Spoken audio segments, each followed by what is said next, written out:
நாம் எடுத்து வாசிப்போம். தானியேல் 6ஆம் அதிகாரம் 4ஆம் வசனத்தை நாம் வாசிக்க கேட்போம். அதற்கு முன்பாக நாம் கர்த்தருடைய பிள்ளைகளாக இருக்கிற நாம் ஜெயம் பெற்றவர்களாக இருக்க வேண்டும். ஹல்லேலூயா. நம்மளாம் யார் எப்படிப்பட்டவர்களாக இருக்கிறோம்? நாம் ஜெயம் பெற்றவர்கள். ஆமே. நம்ம எல்லாரும் முக்கியமாக பெண்களாக இருக்கிற எல்லாரும் என்ன பண்ணுவாங்க? அழு மூஞ்சிகளாக என்ன பண்ணுவோம்? எப்பொழுதும் சோகத்தோடு, நல்ல ட்ரெஸ் பண்ண மாட்டாங்க, நல்ல தலை பாட மாட்டாங்க, நல்ல முகம் கழுவி நல்ல சுத்தபத்தத்தோடு இருக்க மாட்டாங்க. ஆனால் அவங்களுக்கு அழு மூஞ்சி பேர் இருக்கும், சோக மூஞ்சி பேர் இருக்கும். நான் முகத்தில் அழக சொல்லலை, நம்ம இருக்கிற இடத்துல நம்ம என்ன பண்ண சுத்தமாக நம்ம பரிசுத்தமாய் தேவ சமூகத்தில் காத்திருக்கும் பொழுதும் சரி, அல்லது நம்ம வீட்டில் இருக்கும் பொழுதும் சரி, பெண்களாக இருக்கிற நாம் என்ன பண்ணணுமா? நம்ம சரீரத்தையும் சரி, நம்ம ஆத்மாவையும் சரி, நம்ம வீட்டையும் சரி சுத்தமாக இருந்து வைத்து கொள்ள வேண்டும். ஹல்லேலூயா. அதற்கு முன்பாக நாம ஜெயிக்கிற பிள்ளைகள், நாம கர்த்தருடைய பிள்ளைகளா இருக்கிறோம். ஹல்லேலூயா. நம்ம யாருடைய பிள்ளைகள்? இயேசுவின் பிள்ளைகள். அப்போ இந்த பரலோக ராஜ்யம் யாருக்குரியது? கர்த்தர் இயேசுப்பா சொல்லியிருக்கார். வேதத்தில் நிறைய வார்த்தைகள், நிறைய வசனங்கள் சொல்லியிருக்கு. பரலோக ராஜ்யம் யாருக்குரியதுங்க? கிறிஸ்தவர்களுக்கு பரலோக ராஜ்யம் இல்லை. ஹல்லேலூயா. அதாவது நான் கிறிஸ்தவன், நான் கரெக்டாக பைபிள் படிக்கிறேன், நான் சபைக்கு போகிறேன், அப்படிப்பட்டவர்கள் என்ன பண்ண முடியாது? முழுமையாக நம்ம தேவ ராஜ்யத்தை தரிசிக்க முடியாது. ஆமென். அப்போ நான் நல்லா ஜெபிக்கிறேன், நான் நல்லா ஊழியம் பண்ணுறேன், நான் நிறைய சுவிசேஷம் பண்ணுறேன், அப்படி சொல்கிறவங்களை என்ன பண்ண முடியாது? அந்த காரணத்துக்காக நம்ம பரலோக ராஜ்யம் போக முடியாது. நம்ம பிசாசை ஜெயிக்கிறவர்களாக இருப்போமானால் நிச்சயமாக நம்ம பரலோக ராஜ்யத்தை அடைய முடியும். கரங்களை தட்டி கர்த்தரை மகிமைப்படுத்துவோமா? நான் என்ன சொல்ல வரேன் புரியுதுங்களா? நாம் ஜெயிக்கிறவர்களாக இருக்க வேணும். ஆமென். அப்போ நமக்கு ஜெயம் யார் இடத்துல இருக்குது? இந்த உலகத்தில் உலகத்தாரோடவோ அல்லது நம்ம மாம்சத்தோடோ அல்ல. ஹல்லேலூயா. பிசாசோடு தான் நமக்கு யுத்தம் இருக்குது. ஆமென். நம்ம பக்கத்து வீட்டில் பிரச்சனையாக இருக்குது, அவங்க தான் எனக்கு எதிரியாக இருக்கிறாங்க, அவங்களோட தான் எனக்கு யுத்தம் இருக்குது சொல்கிற நம்ம காலம் ஃபுல்லாக நம்ம அவங்கள தான் நம்ம என்ன பண்ணிடணுமோ ஃபோக்கஸ் பண்ணினே இருப்போம், அவங்கள தான் பார்த்துட்டே இருப்போம், அவங்கள தான் எதிரியாக பார்த்துட்டு இருப்போம். அவங்க இல்லை. ஆமென்.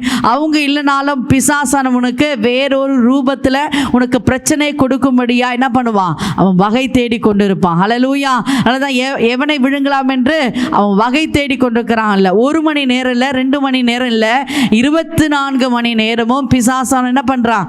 உங்களை என்ன பண்ண எப்படியாவது கர்த்தரிடத்திலிருந்து பிரிக்கும்படியாக, எப்படி கர்த்தரிடத்திலிருந்து உங்களை பிரிக்கும்படியாக, தேவ சமூகத்தில் காத்திருக்க கூடாதபடி, தேவ ராஜ்யத்தை அடையக்கூடாதபடி பிசாசன் என்ன பண்ணுறான்? வகை தேடி கொண்டிருக்கிறான். ஹல்லேலூயா. அப்போ நாம பிசாசு இடத்துல யுத்தம் பண்ணணும். ஆமே. நாம கணவர் இடத்துலையோ பிள்ளைகள் இடத்துலையோ அல்லது குடும்பத்தில் உறவுகள் மத்தியில் நம்ம என்ன பண்ணி கொண்டிருக்கோம்? இவங்க தான் எனக்கு, என் குடும்பத்துக்கு, என் வாழ்க்கைக்கு எதிரியாக நிற்கிறாங்க, என் வாழ்க்கைக்கு இவங்க தான் என்ன பண்ணுறாங்க? அநேக சூழ்ச்சிகளை செய்து கொண்டிருக்கிறாங்க, இவங்க தான் விரோதமாக எழும்பி நிற்கிறாங்க சொல்லி நாம மனிதர்களிடத்தில் போராட்டம் இல்லை. ஹல்லேலூயா. நமக்கு போராட்டம் யார் இடத்துல? பிசாசை ஜெயிக்கிறோம். ஹல்லேலூயா. நாம பிசாசை ஜெயித்தோமானால் நிச்சயமாய் நாம பரலோக ராஜ்யத்தை அடைய முடியும். ஆமென். இங்கே தானியேலை குறித்து நாம் பார்க்க முடியும். எடுத்து வாசிப்போம். அப்பொழுது பிரதானிகளும் தேசாதிபதிகளும் ராஜ்யத்தின் விசாரிப்பிலே தானியேலை குற்றப்படுத்தும்படி முகாந்தரம் தேடினார்கள். ஆனாலும் ஒரு முகாந்தரத்தையும் குற்றத்தையும் கண்டுபிடிக்க அவர்களால் கூடாது இருந்தது. அவன் உண்மை உள்ளவனாய் இருந்தபடியினால் அவன் மேல் சுமந்த யாதொரு குற்றமும் குறையும் காணப்படவில்லை. அவன் மேல் சுமத்த, ஹல்லேலூயா, இங்க என்ன சொல்லப்பட்டிருக்கு? அந்த தானியேல் மேல் சுமத்த யாதொரு குற்றமும் குறைவும் காணப்படவில்லையா. எப்படி ஒரு சாட்சி பாருங்க. தானியேல் இடத்துல அப்படிப்பட்ட ஒரு சாட்சியை தேவன் என்ன பண்றாரு? இந்த இடத்துல எடுத்து உரைக்கிறார். ஆமென். இப்படி சொல்லக்கூடிய சாட்சி இந்த வேதத்துல தானியேலை குறித்து இப்படி சொல்லப்பட்டிருக்குங்க. நம்மை குறித்து மற்ற பிள்ளைகளையோ அல்ல குடும்பத்திலேயோ அல்லது பக்கத்து வீட்டிலேயோ நம்மை குறித்து சாட்சி சொல்லுவாங்களா? இவரிடத்துல, இந்த சகோதரி இடத்துல ஒரு குறைவும் இல்லைங்க. இந்த சகோதரி சரியான நேரத்தில் என்ன பண்ணுவாங்க? எல்லா வேலைகளையும் முடிப்பாங்க, சரியான நேரத்தில் ஜெபிப்பாங்க, சரியான நேரத்திற்கு சபைக்கு போவாங்க, தன் கணவரை பிள்ளைகளை நல்லா கவனிப்பாங்க அப்படின்னு சொல்லி நம்மை குறித்து யாராவது சாட்சி சொல்லுவாங்களா? இல்லை. அவன் ஏதோ ஒரு குறை இருக்கும். ஆமென். இந்த இடத்துல தானியேலை குறை சொல்லணும்னு சொல்லி என்ன பண்றாங்களா?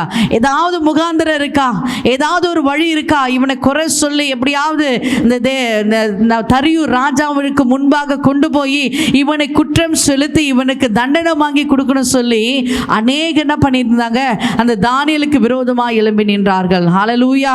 இன்றைக்கும் அன்பு சகோதரிகளே, உங்க குடும்பத்திற்கு விரோதமாய் அநேகர் எழும்பி நிற்கலாம், அல்லது உங்களுக்கு விரோதமாய், ஆமென், உங்களுக்கு விரோதமாய் நீங்க நினைக்கலாம், என் மாமியாரே எழும்பி நிற்காங்க, என் கணவரே எழும்பி நிற்கிறார், என் பிள்ளைகள் எழும்பி நிற்கிறாங்க, என் உறவுகள் எழும்பி நிற்காங்க அப்படின்னு சொல்லி நிற்கலாம். இன்றைக்கு அப்படிப்பட்ட எல்லாரும் எழும்பி நின்றாலும் நீ தேவனிடத்தில் இருக்கிற உறவை நீ என்ன பண்ணிக்கொள்ளணும், உறுதிப்படுத்தி கொள்ளணும். ஹல்லேலூயா.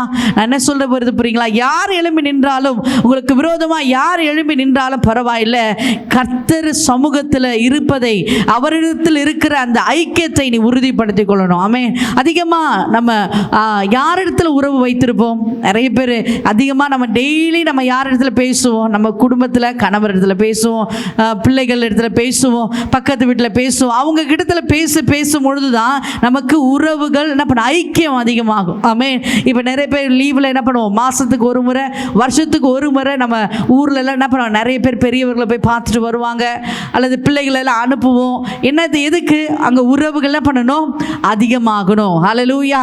அந்த உறவு ஐக்கியம் எல்லாம் நிலைத்து இருக்கணும், உறுதிப்படுத்தணும் சொல்லி என்ன பண்ணுவோம், வருஷத்துக்கு ஒரு முறை அல்லது மாதத்துக்கு ஒரு முறை, வாரத்துக்கு ஒரு முறை என்ன பண்ணுவோம், நம்ம போய் பார்ப்போம், அல்லது வாரத்தில் ஒரு நாள் யார் இடத்துல பேசுவோம், இந்த உறவு எனக்கு வேணும். தினந்தோறும் நம்ம பேசி கொண்டிருக்கிறோம், தினந்தோறும் அவங்களையே நம்ம பார்த்து கொண்டிருக்கிறோம்னா அந்த உறவு எப்படி இருக்குங்க? சொல்லுங்களேன், புரியுதா நான் சொல்ல வருது? அந்த உறவு எப்படி இருக்கும்? பயங்கரமாய் உறுதியாக இருக்கும். ஹல்லேலூயா. அந்த உறவை தான் நம்ம தேவனிடத்தில் வைத்துக் கொள்ள வேண்டுமா? ஹல்லேலூயா. அப்போ நம்ம தேவனிடத்தில் அந்த உறவை நம்ம உறுதிப்படுத்திக் கொள்வோமானால் தினந்தோறும் செபிக்கணும், இடைவிடாமல் செபிக்கணும். இங்கே கொலோசியர் 4ஆம் அதிகாரத்தில் 2ஆம் வசனத்தில் சொல்லப்பட்டிருக்கு, இடைவிடாமல் ஜெபம் பண்ணுங்கள். ஹல்லேலூயா. ஸ்தோத்திரத்தோடு நம்ம என்ன பண்ணோமா, ஜெபத்தில் விழித்திருக்கணுமா. ஏன்னா பிசாசான நமக்கு விரோதமா என்ன சூழ்நிலையில் எப்படி நம்மை தாக்கி கர்த்தரை விட்டு தூரமாக போகணும், கர்த்தரை விட்டு நம்ம என்ன பண்ண, விலகி போகணும் சொல்லி பிசாசு என்ன பண்ணுவான், வகை தேடி கொண்டிருக்கிறான். இன்றைக்கு அன்பு சகோதரிகளை, இன்றைக்கு இருக்கிற சூழ்ந்திருக்கிற பிரச்சனைகள், வியாதியாக இருக்கலாம், கடன் பிரச்சனையாக இருக்கலாம், உபத்திரவமாக இருக்கலாம், இல்லது உங்களுக்கு விரோதமாய் அநேகர் எழும்பி மந்திர செய்வினை செய்திருக்கலாம். எதை குறித்து கவலைப்படாது. நீ கர்த்தரிடத்தில் அந்த ஐக்கியத்தை, அந்த உறவை நீ உறுதிப்படுத்திக் கொள்வாயானால் நிச்சயமாய் கர்த்தர் உன்னை விடுவிக்க வல்லவராக இருக்கார். கரங்களை தட்டி கர்த்தரை மகிமைப்படுத்துவோமா. இங்கே இந்த தானியேலை என்ன பண்ண, குற்றப்படுத்துவதற்காக நிறைய பேர் வகை தேடி கொண்டிருந்தாங்க. இன்றைக்கு உன் குடும்பத்தில் உன்னை குறித்தோ, உன் பிள்ளைகளை குறித்தோ, அல்லது உன் குடும்பத்தில் இருக்கிற உன் குடும்பத்தையே குறித்து அநேக என்ன பண்ண, குற்றம் படுத்துகிறவர்களாக இருக்கலாம். ஹல்லேலூயா. குற்றப்படுத்தி கொண்டே இருப்பாங்க. நீ அது சரியில்லை, இது சரியில்லை, நீ உன் வாழ்க்கை சரியில்லை, நீ போக்கு சரியில்லை, நீ எங்கே போகிற எங்கே வரன்னு சொல்லி உன்னை கண்ணோட்டமாய் உன்னை பார்த்து கொண்டு இருக்கலாம். நாமே நீ உண்மையாய் உத்தமாய் கர்த்தரிடத்தில் இருந்தாலும் உன்னை பற்றி குறை சொல்லி கூறவர்கள் ஒரு கூட்டம் இருக்கலாம். ஆமென். அதை குறித்து நீ கவலைப்படாத. ஹல்லேலூயா. நீ தேவனிடத்தில் கர்த்தரிடத்தில் இருக்கிற அந்த உறவு உறுதியாக இருக்குமே ஆனால் எதை குறித்தும் கவலைப்படாதபடி கர்த்தர் சமூகத்தில் காத்திருப்பாய். ஆனால் நிச்சயமாய் உன்னை கர்த்தர் உயர்த்த வல்லவராக இருக்கிறார். ஆமென். இந்த தானியேல் தேவ சமூகத்தில் இடைவிடாமல் காத்திருந்தான். ஆமென். நாமும் இடைவிடாமல் தேவ சமூகத்தில் காத்திருப்போம் ஆனால் நிச்சயமாய் கர்த்தர் என்ன பண்ணுவார், ஆசீர்வதிக்கவில்லை. யார் என்ன பழி போட்டாலும் சரி, யார் என்ன குற்றப்படுத்தினாலும் சரி, என் தேவனிடத்தில் இருக்கிற உறவை மாத்திரம் நான் விட்டு விட மாட்டேன். அதில் நீங்கள் கான்ஃபிடென்ட்டாக, அதில் நீங்கள் உறுதியாக இருப்பீங்களானால் நிச்சயமாக கர்த்தர் உன்னை கைவிடவே மாட்டார். ஹல்லேலூயா. நேற்று தினத்தில் ஒரு வீட்டுக்கு நாங்கள் போயிருந்தோம். ரொம்ப அந்த வீடு நல்ல, அந்த மனிதர், அந்த ஒரு விசுவாசி, அவர் ரொம்ப செல்வந்தராக இருந்தார். ஹல்லேலூயா.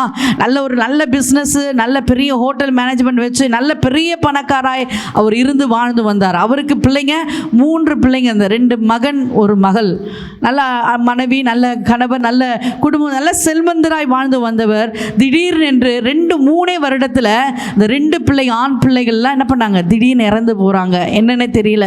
இருக்கிற எல்லா பிஸ்னஸ், ஹோட்டல் எல்லாமே அவங்க கீழே 300 பேர் வேலை செஞ்சுட்டு இருந்தாங்களாம். எல்லாமே லாஸ் ஆகி திடீர்னு எல்லாமே நஷ்டமாகி போனது. ஆமே, என்னன்னே தெரியாதபடி இவர் என்ன பண்ணிட்டாரு, அவர் அப்போ இந்துவாக இருந்ததுனால இதை செய்கிறதுக்கு இந்த மாந்திரிகம், இந்த பூஜை பண்ணார், அந்த பூஜை பண்ணார், என்னென்னமோ கடா வெட்டி தான் வீட்டில் எல்லாத்தையும் புதைச்சி எல்லாம் என்னென்னமோ பண்ணாங்க. ஆனால் எல்லாமே என்ன ஆச்சு, நஷ்டமாய் போய்விட்டது. ஆமே, அவங்களே மாந்திரிகம் பூஜை செஞ்சு ஒரு மாந்திரிகம் வந்ததில் அது அவங்க பூஜை செய்வதனால மேலே என்ன பண்ணுச்சு, இன்னொரு ஆவின்ட்டு நிறைய ஆவிகள் அவங்கக்குள்ளே வந்து உட்கார்ந்ததுனால 2 மகன்கள் இழந்து போனாங்க. 2 ஆண் மகன். எப்படி இருக்கும் பாருங்களேன். நம்ம சகோதரியாக இருக்கிற நம்ம பெற்ற தாய் மனசுக்கு தெரியும். அந்த 2 ஆண் மகள் எப்படி இறந்து போனாங்கன்னா, படுத்த படுக்கையாய் ஃபிக்ஸ் அடிக்கடி வருமா, படுத்த படுக்கையாய் பேச்சு நின்று போய் கை காலெலாம் பேரலைஸ், அந்த முடக்கு வாதம் வந்து ஒவ்வொரு பிள்ளையும், ஃபஸ்ட்டு ஒரு பிள்ளை, மூத்த பிள்ளை என்ன பண்ண அப்படியே படுத்த படுக்கையாய் முடக்கு வாதம் வந்து என்ன பண்ண இறந்து போகுது. 2வது பிள்ளை அதே மாதிரி படுத்த படுக்கையாய் பேச்சு நின்று போய் கை காலெல்லாம் முடக்கு வாதம் வந்து செயல் இழந்து அப்படியே படுத்த படுக்க என்ன பண்ண 2வது பிள்ளை இழந்து போகுது. கடைசியாக 3வது பெண் பிள்ளை, அந்த பிள்ளை என்ன ஆச்சுன்னா அதே மாதிரி சூழ்நிலை இப்போ வந்திருக்கு. அல்லேலூயா. இதை பார்க்கும்பொழுது எப்படி இருக்குது பாருங்க. நமக்கு இருக்கிற பிரச்சனையை பார்த்து நம்ம நினைக்கிறோம் இது பெரிய பிரச்சனையாக இருக்குது, என்னால் இது மீள முடியல, கடன் பிரச்சனை இருக்குது, வியாதி இருக்குன்னு நினைக்கிறோம். ஆனால் தன் கண்ணுக்கு எதிரவே எப்படி செல்வந்தராக வாழ்ந்துட்டு ஒன்றுமே இல்லாத சூழ்நிலையில் மற்றவர்கள் கை ஏந்தும்படியாய் ஏதோ சின்ன பிஸ்னஸை போட்டுட்டு ஏதோ அன்றைய தினம் ஒரு நாளுக்கு சாப்பாடுக்கு வழி இல்லாதபடி அவங்க வாழ்ந்து கொண்டிருக்கிறாங்க. ஆமேன். அப்போ அப்படிப்பட்ட சூழ்நிலையில் அவங்க வாழ்ந்து கொண்டு என்ன காரணம்னா, யாரோ ஒருவர் அவங்களுடைய சகோதரர் ஒருத்தர் என்ன பண்ணி இவங்க நல்லா இருக்கக்கூடாது சொல்லி மந்திரம் பண்ணி அவங்களுக்கு விரோதமாய் செய்வினை பண்ணி அவங்களுக்கு விரோதமாய் அனுப்பப்பட்டதுனால 2 உயிரை என்ன பண்ணுச்சு, காவு வாங்கிடுச்சு. அல்லேலூயா. இப்படி பார்த்த காரியங்களை நாங்கள் கேள்விப்படும் பொழுது பார்க்கும் பொழுது நம்முடைய மனம் எப்படி இருக்கு, பதறுது. அல்லேலூயா. இப்படியெல்லாம் உலகத்தில் இருப்பாங்களா? ஆமே. ஒரு பொறாமைப்படுவதனால பணம் போனால் பரவாயில்ல, ஒரு 2 ஜீவன், ஆமே, அவனுடைய வாரிசு 2 பிள்ளைகளை இறந்து போனாங்களே. அடுத்தது அந்த பெண் பிள்ளை அப்படிப்பட்ட சூழ்நிலை இருக்கே அப்படி சொல்லி அந்த வீட்டுக்கு போகும்போதெல்லாம் நாங்கள் கண் கலங்கி தான் வருவோம். அல்லேலூயா. இன்றைக்கு அப்படிப்பட்ட சூழ்நிலையில் நிறைய பேர் என்ன பண்ணுறாங்க, ஒரு குடும்பம் சீரழிந்து போகணும், ஒரு குடும்பம் நல்லாவே இருக்கக்கூடாது, அவங்க எப்படி இருக்கலாம், எப்படி இவ்வளோ பணத்தில் இருக்கலாம், எப்படி வீடு கட்டலாம், எப்படி இவங்க சந்தோஷமாக இருக்கலாம் சொல்லி நிறைய குடும்பங்கள் பொறாமையோடு சுற்றி கொண்டிருக்கிறார். அவங்களெல்லாம் யார் யூஸ் பண்ணுறா, பிசாசானவன் பயன்படுத்தி கொண்டிருக்கிறான். ஆமே. அவங்களிடத்தை ஏதாவது குற்றம் படுத்தணும், அவங்க நல்லாவே இருக்கக்கூடாது, அவங்க நேரடியாக வந்து பேச மாட்டாங்க. ஆமே. இப்படி முதுகில் என்ன பண்ணுவாங்க, செய்வனையோ மந்திரமோ செஞ்சு நமக்கு விரோதமாய் அனுப்புவாங்க. ஆமே. யார் என்ன பண்ணாலும், யார் மந்திரம் பண்ணாலும், யார் செய்வனை பண்ணாலும் நமக்கு என்ன இல்லை, பயம் இல்லை. ஏன்னா நாம கர்த்தரிடத்தில் அந்த உறவு உறுதியாக இருக்குமானால், நான் என்ன சொல்ல வர புரியுதுங்களா, தேவனிடத்தில் இருக்கிற உறவு நமக்கு உறுதியாக இருக்குமானால் எந்த மந்திரமோ எந்த செய்வனையும் ஒன்றுமே பண்ணாது. கரங்களை தட்டி நம் கர்த்தரை மகிமைப்படுத்துவோமா. ஹல்லேலூயா. இங்கே இந்த தானியேல் என்ன பண்றாரு, அப்படியே தான் அநேகர் அவரை குறித்து குறை சொல்றாங்க, நிறைய காதுபட பேசுறாங்க, எல்லாமே பண்றாங்க. ஆனால் அவர் இதை குறித்து என்ன பண்ணல, பயப்படவே இல்லை. கடைசியில் ஏதோ ஒரு குற்றத்தை போட்டு என்ன பண்றாங்க, தரியு ராஜாவுக்கு முன்னாடி நிறுத்தி அந்த ஊரில் என்ன பண்ண, அந்த சிலையை வணங்கலைன்னா என்ன பண்ணணும், சிங்க கெபியில் போடணும் சொல்லி என்ன பண்ணிட்டாங்க, அங்கே பண்ணிட்டாங்க. ஹல்லேலூயா. அதே சட்டத்துக்கு முன்பாக அந்த சிங்க கெபியில் அவங்க போடுறாங்க. ஆனால் தானியேலை ஏசப்பா என்ன பண்ணார், பாதுகாத்தார். ஹல்லேலூயா. கர்த்தரை நம்பி உறுதியாக இருக்கும் பொழுது, அவரிடத்தில் உறவு ஐக்கியமாய் உறுதியாய் நம்ம இருப்போமானால் நிச்சயமாய் கர்த்தர் நம்ம என்ன சூழ்நிலையாக இருந்தாலும் சரி, சிங்க கெபி போல பிரச்சனைகள் வந்தாலும், அல்லது நான் தலைக்கு மேலே பாரம் போல, தலைக்கு மேலே பிரச்சனை வருது, தலைக்கு மேலே அலை போகுது, தலைக்கு மேலே உபத்திரமாக இருக்குன்னு சொல்லி நீங்கள் நினச்சிருக்கிற எல்லா பிரச்சனைகளையும் என் தேவனாகி கர்த்தர் மாற்றுவார். ஹல்லேலூயா. அதற்கு நாம் என்ன பண்ணணும், அந்த தேவனிடத்தில் இருக்க உறவை நாம் உறுதிப்படுத்தி கொள்ள வேண்டும். ஆமேன். இடைவிடாமல் ஜெபிக்க வேண்டும். ஆமேன். இந்த தானியேலுக்கு நிறைய பேர் குற்றம் சொல்லுனாங்க, உபத்திரம் கொடுத்தாங்க, பிரச்சனைகள் கொடுத்தாங்கள, ஆனாலும் அவர் என்ன பண்ணாமல் இருக்கல, ஜெபத்தை விடாமல் இருக்கல. ஹல்லேலூயா. அவர் இடைவிடாமல் ஜெபித்து கொண்டிருந்தார். ஆமென். அன்பு சகோதரிகளே, நேரிலே பார்த்து கொண்டிருக்கிற நீங்களும் உங்கள் வாழ்க்கையில் உங்கள் சூழ்நிலைகள் நிறைய நெருக்கத்தை கொடுக்கலாம், அல்லது சூழ்நிலையிலேருந்து வெளியே வர முடியாத நிலையில் நீங்கள் இருக்கலாம். நீங்கள் ஒரே ஒரு காரியம் மாத்திரம் பண்ணுங்க, இந்த தேவனிடத்தில் இருக்கிற உறவை நீங்கள் உறுதிப்படுத்திக் கொள்ளுங்க. ஹல்லேலூயா.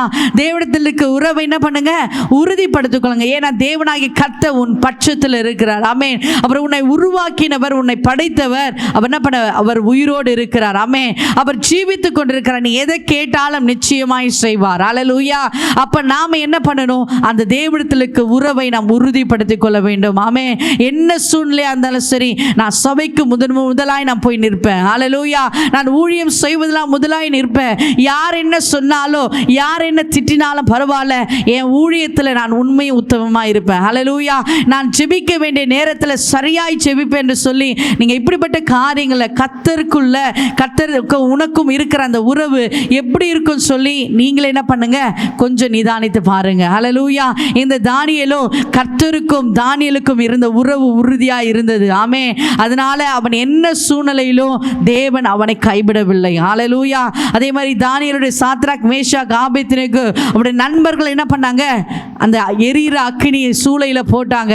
கர்த்தர் கைவிட்டாரா? கைவிடல. ஏன் கைவிடல? அவர்கள் அந்த சாத்ராக் மேஷாக் ஆபேத்நேகோ தேவனிடத்தில் இந்த உறவு உறுதியா இருந்தது. ஆமென். இன்றைக்கு இந்த வார்த்தையை கேட்டுக்கொண்டிருக்கிற அன்பு சகோதரனை சகோதரியே, தேவனுக்கும் உனக்கும் இருக்கிற உறவு எப்படி இருக்கு? ஆமென். ஹல்லேலூயா. ஏதோ கடமைக்கு நம்ம ஜெபிக்கிறோமா, அல்லது ஏதோ நம்ம சபைக்கு போக வேண்டிய சூழ்நிலை இருக்கிறதுனால நீங்க போறீங்களா? இல்ல. தேவனுக்கும் எனக்கும் இருக்கிற உறவை நான் என்ன பண்ணணும், உறுதிப்படுத்தணும். ஆமென். அவருக்கும் நம்ம என்ன பண்ணணும், நமக்கு தெரிந்த ரொம்ப சிநேகிதம் அல்லது ரொம்ப க்ளோஸ் ரிலேஷன், அதாவது ரொம்ப உயிருக்கு மேலான உறவுகள் இருக்குமானால் அவங்கள பார்க்காம இருக்க முடியாது. அப்படிதானே? அவங்க கிட்ட பேசாம இருக்கவே முடியாது. அவங்க கிட்ட ஒரு வார்த்தை என்ன பண்ணிடணும், பேசிடணும். அல்லது அவங்க நேரடியாக என்ன பண்ணிடணும், வீட்டில் போயாது அவங்கள பார்த்துணும், இல்லை வீடியோ காலாவது என்ன பண்ணிடுறாங்க, பார்த்து பேசுகிறாங்க. அப்படி இருக்கிற அந்த உறவை போல நம்ம தேவனிடத்தில் அந்த உறவு நாம் வைப்போமானால் நிச்சயமாய் கர்த்தர் உன்னை விடுவிக்க வல்லவராய் இருக்கிறார். ஆமென். அவர் நம் மீது அன்பா இருக்கிறாரு. ஆனால் நாம தான் என்ன பண்ணல, அவர் மேல அன்பா இருப்பதில்லை. ஆமென். ஏன் இப்படிப்பட்ட பிரச்சனைகள், ஏன் உபத்திரவங்கள், ஏன் வியாதி, ஏன் பாடுகள்னா கர்த்தரிடத்தில் அந்த உறவு நமக்கு சரியா இல்லை. ஹல்லேலூயா. அவரிடத்தில் வைக்கிற அந்த ஐக்கியம் நமக்கு சரியா இருப்பதில்லை. இன்றையிலிருந்து இந்த வர நாட்களில் நாம் என்ன பண்ணோம், கர்த்தரிடத்தில் இருக்கிற அந்த உறவு ஐக்கியத்தை நம்ம உறுதிப்படுத்துகிறவர்களாய் இருக்க வேண்டும். ஹல்லேலூயா. ஒரு விவசாயி அப்படிதான் என்ன பண்ணனா, விவசாயி அந்த வயல் வழியா போயிட்டு இருக்கும் பொழுது ஒரு முட்டை கீழே இருப்பதை பார்த்தானா. ஹல்லேலூயா. அந்த முட்டை என்ன பண்ணா, அது கழுகு முட்டைன்னு அவனுக்கு தெரிஞ்சிடுச்சு. சரி, அப்ப அக்கம் பக்கத்தில் பார்த்தா கழுகு எங்கன்னா இருக்கா, இல்லை மேலே பறந்து போதா அப்படி சொல்லி பார்க்கும்பொழுது அந்த இடத்துல எந்த கழுகும் இல்லாதனால அந்த என்ன பண்ணிட்டான், அந்த முட்டையை வீட்டுக்கு கொண்டு வந்து அங்கே தன்னுடைய வீடு பக்கத்தில் இருக்கிற அந்த கோழி பண்ணையில் என்ன பண்ணிட்டான், அந்த முட்டையை வச்சுட்டான் கோழி இருக்கிற இடத்துல. அந்த கோழி அங்கே இருக்கிற கோழியெல்லாம் என்ன நினச்சிச்சு, ஓ இது நம்ம முட்டை தான் சொல்லி என்ன பண்ணிச்சு, அது மேலே அடக்காத்து அந்த கோழி என்ன பண்ணிச்சு, அந்த முட்டை வெளியே வர அந்த குஞ்சு வெளியே வர நாட்களில் என்ன பண்ண, அடக்காத்ததுனால முட்டை உடஞ்சி வெளியே வந்துச்சு. அது கழுகுதான். ஆனால் தன் சூழ்ந்து இருக்கிற அந்த கோழி குஞ்சுகளோடு விளையாட அது எப்படி சாப்பிட்றதோ இதுவும் என்ன பண்ணுச்சு, அந்த கழுகும் அதே மாதிரி சாப்பிட்டுச்சு, அதே மாதிரி விளையாடுச்சு. கொஞ்ச நாட்கள் போக போக அது வானத்தை பார்க்கும் பொழுது மற்ற கோழியெல்லாம் என்ன பண்ணு, கீழே குனிஞ்சு சாப்பிடுது. ஆனால் இந்த கழுகு குஞ்சு மட்டும் என்ன பண்ணுச்சு தெரியுங்களா, மேலே வானத்தை அண்ணாந்து பார்த்து, ஐயோ எவ்வளோ பறவைங்க அழகாக பறக்குது, இந்த கழுகு எவ்வளோ அழகாக பறக்குது, இந்த புறா எவ்வளோ பறக்குது, எனக்கு பறக்கிற அந்த இல்லை அந்த சிறகுகள் இருந்தால் நல்லா இருக்குமே அப்படின்னு சொல்லி என்ன பண்ணுச்சு, அந்த கழுகு ஃபீல் பண்ணுது. ஹல்லேலூயா. ஏன் சொல்கிறேன் தெரியுங்களா, இது அந்த கழுகுக்கு பறக்கிற தன்மை உண்டு. ஆனால் அது கூட சேர்ந்து இருக்கிறவங்க பார்த்து என்ன பண்ணுச்சு, நமக்கு பறக்கிறது அந்த சுபாவம் இல்லை, அந்த ரெக்கை நமக்கு இல்லைன்னு சொல்லி அதை நினச்சிக்கிச்சு. அதுபோல தான் நாமும் நம்ம கூட பழகுறவங்கள பார்த்து நான் இயேசுவிடத்தில் அந்த அன்பை நம்ம பெற்றுக்கொள்ள முடியாது, இந்த பிரச்சனை அப்படியே தான் இருக்கும், இந்த கடன் பிரச்சனை அப்படியே தான் இருக்கும், வியாதி அப்படியே தான் இருக்கும் சொல்லி நம்ம மற்றவர்களை மனிதர்களை பார்த்து நம்ம ஏமாந்து போயிடுறோம். ஹல்லேலூயா. கர்த்தர் உங்க ஒவ்வொருவருக்கும் ஒவ்வொரு தாளந்தை கொடுத்திருக்கிறார். ஹல்லேலூயா. நீ ஜெயிக்கிற மகளாய் கர்த்தர் என்ன பண்ணார்? உன்னை படைத்து இருக்கிறார். ஹல்லேலூயா. அந்த கழுகு என்ன பண்ணுச்சு? அதை பார்த்து பார்த்து தன் வாழ்க்கையே ஏமாந்து போயிடுச்சு. ஆனா அதுக்கு என்ன உண்டு? கழுகுக்கு பறக்கிற எல்லா பறவைகளையும் காட்டிலும் அதிகமான பறக்கிற அந்த சுபாவம் அதுக்கு உண்டு, பறக்கிற அந்த ரெக்க உண்டு. ஆனா அது மற்றவர்களை பார்த்து பார்த்து தன்னுடைய வாழ்க்கையை சீரழித்துக் கொண்டு, இன்றைக்கும் இதே போலதான் நம்முடைய வாழ்க்கையிலும் அநேகர் ஏமாந்து போய்விடுறோமே. அவங்க அப்படி இருக்கிறாங்க, இவங்க அப்படி இருக்கிறாங்க சொல்லி மற்றவர்களை பார்த்து நம்முடைய வாழ்க்கை ஏமாந்து போகிறோம். கர்த்தரும் கூட இருக்கிறார். ஹல்லேலூயா. கர்த்தர் உன்னை ஜெயிக்கிறவர்களாய் என்ன பண்ணாரு? உன்னை படைத்து இருக்கிறார். ஹல்லேலூயா. ஜெயிக்கும்படியாய் இந்த உலகத்தில் இருக்கிற எல்லாரையும் ஜெயிக்கும்படியாய் தான் கர்த்தர் உன்னை படைச்சிருக்கிறாரு. அப்படி இல்லாதபடி நான் தோல்வியாய் வாழ்ந்துட்டு இருக்கேன், என் வாழ்க்கையில குடும்பத்தில் தோல்வி தான் இருக்கு, என் கணவர் மனம் திரும்ப மாட்டாரு, என் பிள்ளைகள் அப்படி இருக்காங்க இப்படி இருக்காங்க சொல்லி இல்லாததை குறித்து நாம் கவலைப்பட்டு கொண்டிருக்கிறோம். அன்பு சகோதரியே, நீ ஜெயிக்கிற மகளாய் கர்த்தர் உன்னை படைத்திருக்கிறார். கரங்களை தட்டி கர்த்தரை மகிமைப்படுத்துவோமே. ஹல்லேலூயா. உங்க ஒவ்வொருவருக்கும் கர்த்தர் ஒரு விசேஷித்த கிருபையை கர்த்தர் கொடுத்திருக்கிறார். ஆமென். நீங்க ஒவ்வொருவரும் பாக்கியவதிகள் என்று கர்த்தர் உன்னை அழைக்கிறார். ஆமென். அப்போ நம்ம எல்லாரும் எப்படிப்பட்டவர்கள்? பாக்கியவதிகள். நாம் எல்லாரும் விசேஷித்தவர்கள். நாம் எல்லாரும் கர்த்தருக்குள்ள ஜெயிக்கிற மகளாய் கர்த்தர் நம்மை படைத்திருக்கிறார். அதனால இன்றைய நாளிலே இந்த வார்த்தையை கேட்டுக்கொண்டு நீங்க இந்த தானியேலை போல எப்பொழுதும் தேவனிடத்தில் இருக்க உறவை நாம் உறுதிப்படுத்துவோமானால் என்ன செஞ்சாலும் சரி, எப்படிப்பட்டவர்கள் நமக்கு விரோதமாய் எழும்பி நின்றாலும் நாம் ஜெயிக்கிறவர்களாய் மாறுவோம். எத்தனை பேர் ஆமே என்று சொல்றீங்க? நாம் ஜெயிப்பேன். ஆமே. எனக்கு விரோதமாய் யார் எழும்பினாலும் சரி, யார் என்ன செய்தாலும் சரி, எப்பேற்பட்ட பிரச்சனைகள் எனக்கு வந்தாலும் நான் கலங்க போவதில்லை. நான் முழங்கால் படியிட்டு நான் கர்த்தரை ஸ்தோத்தரிப்பேன். ஆமென். கொலோசியர் 4:2 நான் ஸ்தோத்திரத்தை செலுத்துவேன் சொல்லப்பட்டிருக்கு. ஆமென். எப்பொழுதும் ஒரு சிலர்லாம் பாருங்களேன், ஒரு சில சகோதரிகள்லாம் சொல்லுவாங்க, உட்கார்ந்தா ஸ்தோத்திரம் சொல்லுவாங்க, எழுந்தா ஸ்தோத்திரம் சொல்லுவாங்க. ஸ்தோத்திரம் வார்த்தைக்கு வார்த்தை என்ன பண்ணுவாங்க? பேச்சுக்கு நடுவில் ஸ்தோத்திரம் ஸ்தோத்திரம் சொல்லுவாங்க. அது ரொம்ப நல்ல பழக்கம். ஹல்லேலூயா. ஏன் சொல்லுங்களேன்? ஸ்தோத்திரம் சொல்ல தேவனை மகிமைப்படுத்துகிறோம். ஹல்லேலூயா. தேவனை நம்ம எவ்வளோ நேரம் எப்பொழுதெல்லாம் 24 மணி நேரமும் நம்ம மகிமைப்படுத்துவோமானால் நிச்சயமாய் கர்த்தருக்கும் நமக்கும் இருக்கிற அந்த ஐக்கியம் உறுதியாக இருக்கும். ஹல்லேலூயா. பிசாசு என்ன பண்ணுவான்? நம்ம தேவனை விட்டு விலகி போகணும்னு சொல்லி அவன் என்ன பண்ணியிருக்கான்? ஏதாவது சதி திட்டம் என்ன பண்ண தீட்டி கொண்டே இருக்கிறான். அதிலிருந்து நம்ம விடுதலை பெறணும்னா நம்ம வாயிலிருந்து எப்பொழுதும் 24 மணி நேரமும் 24/7 வருது பாருங்க. அந்த மாதிரி நம்ம என்ன பண்ணணும்? ஸ்தோத்திரம் ஸ்தோத்திரம் ஸ்தோத்திரம். எது நடந்தாலும், தடுக்கி விழுந்தாலும் ஸ்தோத்திரம், எது சந்தோஷம் நடந்தாலும் ஸ்தோத்திரம், துக்கம் வந்தாலும் ஸ்தோத்திரம் சொல்லி நம்ம என்ன பண்ணோம்? எப்பொழுதும் ஸ்தோத்திரம் சொல்லணும். ஆமே. கணவர் நம்மளை அடித்தாலும் ஸ்தோத்திரம், திட்டுனாலும் ஸ்தோத்திரம். ஹல்லேலூயா. வாயில குத்துனாலும் ஸ்தோத்திரம் சொல்லுங்க. ஹல்லேலூயா. அப்ப நீங்க ஸ்தோத்திரம் சொல்ல சொல்ல நமக்கு விரோதமாய் சத்துரு என்ன விதைச்சாலும் தேவன் நம்மை பாதுகாப்பார். ஹல்லேலூயா. நம்மை மாத்திரம் இல்லைங்க, நம்மையும் நம் குடும்பத்தையும் பாதுகாப்பார். நமக்கும் தேவனுக்கு இருக்கிற உறவு உறுதிப்படும். நிச்சயமாய் நம்ம தேவனுடைய ராஜ்யத்தை சுதந்தரிக்கும்படியாய் நம்ம ஜெயத்தை கர்த்தர் கொடுப்பார். கண்களை மூடி நம்ம அப்படியே செவிப்போமா?